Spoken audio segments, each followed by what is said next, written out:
عارفين إن تحضير الأرواح اتذكر في الكتاب المقدس؟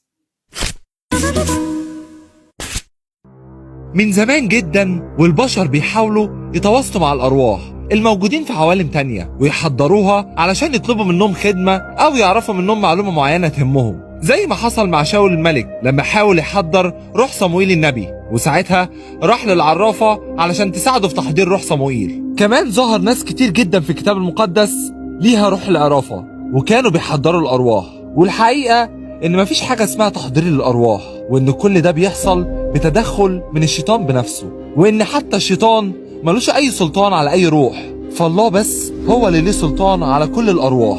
كمان لو العراف بيحاول يحضر روح بره، فالروح البره دي هي في مستوى أعلى منه وهو ما يقدرش يحضرها، وده لأن الروح البره هي موجودة مع الله بنفسه في السماء. حتى الأرواح الشريرة اللي كانت بعيدة عن ربنا مفيش حد ليه سلطان عليها، هو الله بس، ومفيش أي أرواح بتظهر إلا بمشيئة الله وبإذن منه. فتحضير الأرواح هو خدعة كبيرة عملها الشيطان علشان يضحك بيها على أولاد ربنا، فالله هو الوحيد اللي ليه سلطان على كل الأرواح اللي هو خلقها. وانت كمان صلي معايا وقول: بشكرك يا رب لأنك مهتم بيا، أرجوك يا رب خلي بالك مني ومد إيدك قبل إيديا في كل حاجة، حافظ عليا يا رب وفرح قلبي، ابعد عني عدو الخير وكل أفكاره الشريرة، وابعد عني كل شر وكل هم وكل تعب.